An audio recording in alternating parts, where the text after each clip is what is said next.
Huwag mong panoorin ang video na ito kung ikaw ay mag-isa. Lalo na kung gabi. Lalo na kung may ospital na malapit sa inyo. Dahil ang ikukwento ko ngayon ay hindi alamat. Hindi rin ito urban legend na basta na lang isinulat para manakot. Ito ay kwento ng isang silid na opisyal na hindi umiiral.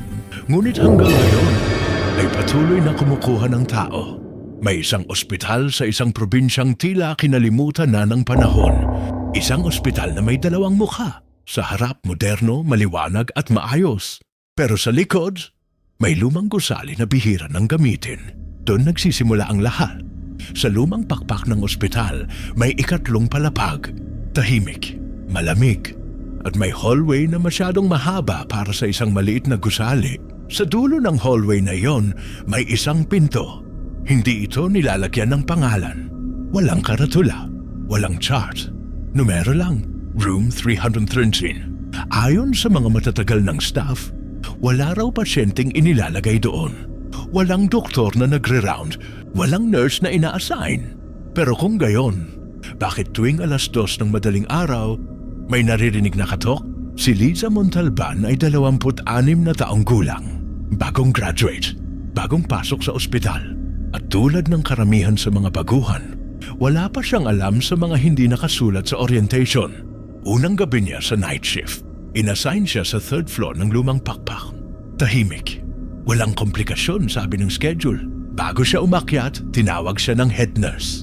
Matagal na ito sa ospital. May mga matang parang laging puyat. O parang may matagal ng kinikimkim.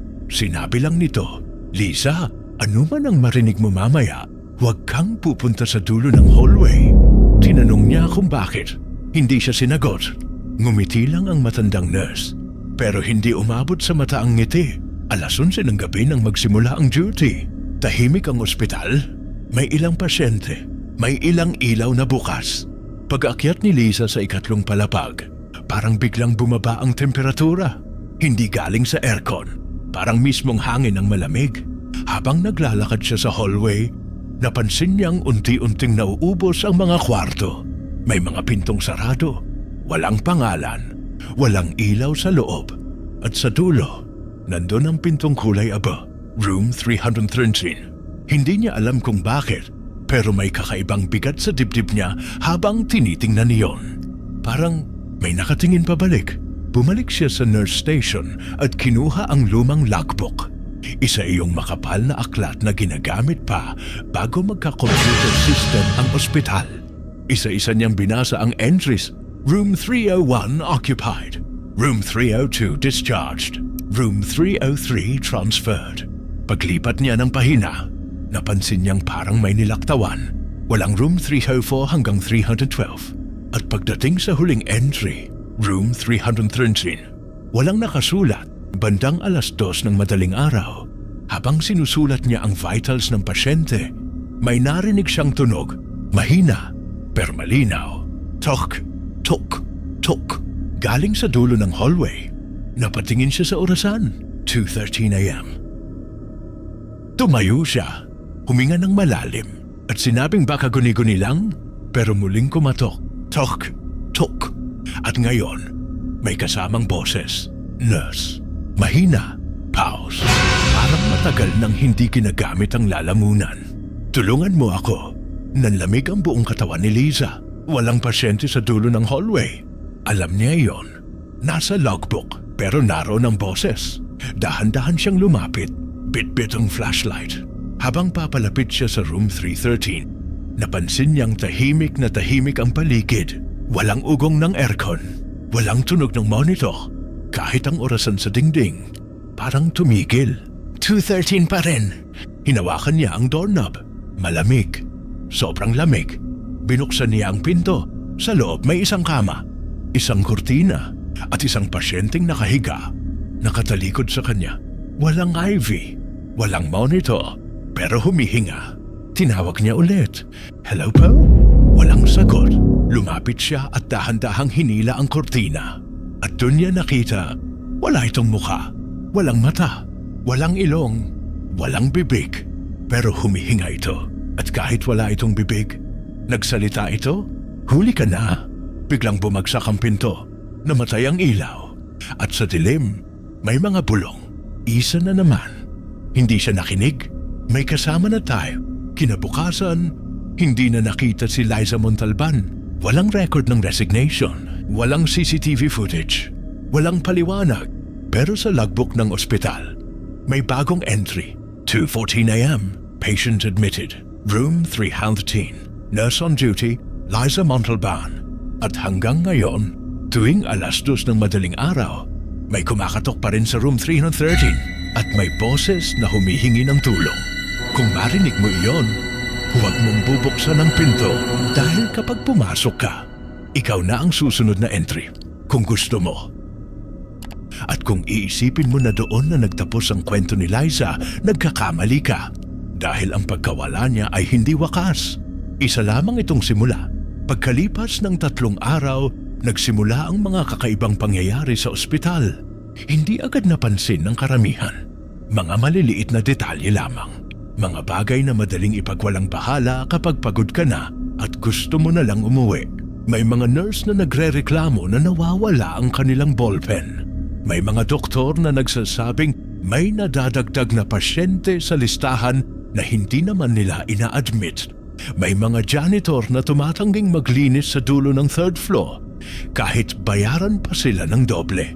Kapag tinatanong sila kung bakit, isa lang ang sagot. May nagmamasid. Isang guard ang nagsimulang mag-duty sa gabi sa lumang pakpak. Baguhan din siya. Hindi niya alam ang tungkol sa room 313. Wala ring nagsabi. Bandang 2:00 ng madaling araw, habang nag-iikot siya, napansin niyang bukas ang ilaw sa dulo ng hallway ng 3rd floor. Nagtaka siya. Alam niyang sarado ang lahat ng kwarto roon. Lumapit siya at habang papalapit, napansin niyang may pinto na bahagyang nakabukas. Room 309. Sa loob may ilaw, may kama, at may isang babaeng nakaupo sa gilid ng kama, nakatalikod sa pinto. Mahaba ang buhok, naka-nurse uniform. Tinawag niya ito, Miss. Dahan-dahang lumingon ang babae at doon niya nakita ang mukha. Ito ay pamilyar, si Liza. Pero mali ang lahat. Maputla ang balat, walang buhay ang mga mata, at ang ngiti niya masyadong malapad para sa isang tao. Late ka na, sabi nito. Kinabukasan, hindi na pumasok ang guard. Sa CCTV, huling nakita siyang pumasok sa room 313. Walang footage ng paglabas. Doon na nagsimulang kumalat ang takot sa mga matatagal ng empleyado. Alam nila kung ano ang ibig sabihin nito. Buhay na naman ang silid. May isang lumang doktor sa ospital. Siya ang isa sa mga unang nagtrabaho doon nung bagong bukas pa lang ang gusali. Matagal na siyang gustong umalis pero may dahilan kung bakit nananatili pa rin siya. Alam niya ang katotohanan. Noong dekada 80, may isang eksperimento na isinagawa sa ospital. Isang lihim na proyekto. Layunin nitong pag-aralan ang mga pasyenteng klinikal ng patay na, ngunit muling nagpapakita ng brain activity. Hindi lahat ay pumayag. Hindi lahat ay umalis. At ang mga hindi umalis ay naitala sa isang silid na wala sa plano. Room 309. Hindi ito silid ng paggagamot. Ito ay silid ng pagtanggap. Hindi ng buhay, kundi ng mga kaluluwang ayaw o hindi kayang umalis. Ang bawat taong pumapasok doon ay nagiging bahagi ng silid. Hindi laman, hindi multo, kundi bantay. Tuwing may papasok na bago, may lalabas na bulong. May bagong mukha, may bagong boses na hihingi ng tulong. At habang tumatagal, mas lumalakas ang tawag ng silid. May isang nurse na naglakas loob na magbukas ng logbook. Hindi ang bago, kundi ang pinakauna, makapal, maalikabok, at punong-puno ng pangalan. Mga pangalan ng nurse, mga doktor, mga guard, mga pasyente. Lahat ay may iisang detalye. Room 309. Sa huling pahina, may bagong entry. Wala pang pangalan, blanco. Parang naghihintay. At sa oras na ito, habang pinapakinggan mo ang kwentong ito, may isang orasan sa isang ospital na tumigil sa 2:13 a.m. May isang pinto na unti-unting bumubukas at may boses na muling bumubulong. Nurse, kung narinig mo iyon, huwag mong isipin na guni-guni lang. Dahil ang room 315 ay hindi pumipili ng lugar. Hindi ito nakakulong sa isang ospital lamang. Ito ay ideya, isang tawag, isang silid na sumusunod sa mga taong handang makinig. At kung nararamdaman mo ngayon ang bigat sa dibdib mo, kung biglang parang lumamig ang paligid, kung may tunog na hindi mo maipaliwanag, huwag kang lilingon. Dahil baka hindi na ikaw ang susunod na magkwento. Baka ikaw na ang susunod na silid. Kung nagustuhan mo ang kwentong ito, abay, maraming salamat sa inyo kaibigan. I-commentin man sa baba kung maganda ang kwento at mag-subscribe na.